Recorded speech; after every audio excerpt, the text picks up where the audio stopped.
بسم اللہ الرحمن الرحیم۔ حضرت سیدنا علی رضی اللہ تعالیٰ عنہ فرماتے ہیں، میں نے رسول اللہ صلی اللہ علیہ وسلم کو شب برأت میں کھڑے ہوئے دیکھا۔ آپ صلی اللہ علیہ وسلم نے 14 رکعات نماز ادا فرمائے، نماز سے فارغ ہونے کے بعد بیٹھ گئے۔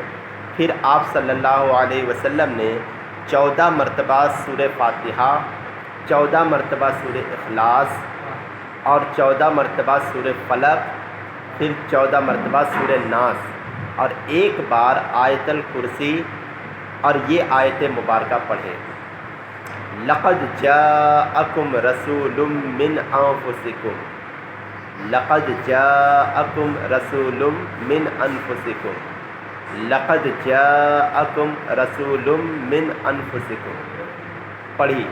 جب آپ صلی اللہ علیہ وسلم نماز سے فارغ ہوئے تو میں نے آپ صلی اللہ علیہ وسلم کو جو کچھ کرتے دیکھا تھا اس کے بارے میں پوچھا۔ آپ صلی اللہ علیہ وسلم نے ارشاد فرمایا، جو اس طرح عمل کرے گا جو تم نے دیکھا تو اس کے لیے 20 مقبول حج اور 20 سال کے مقبول روزوں کا ثواب ہوگا۔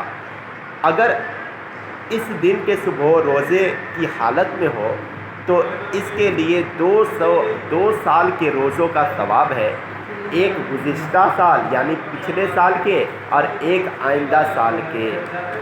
صلو علی الحبیب صلی اللہ تعالی علی محمد۔ اسے یاد رکھیے اور اسے دوسروں تک پہنچائیے، انشاءاللہ عز و جل شب برات کی رات عبادتوں میں گزرے گا۔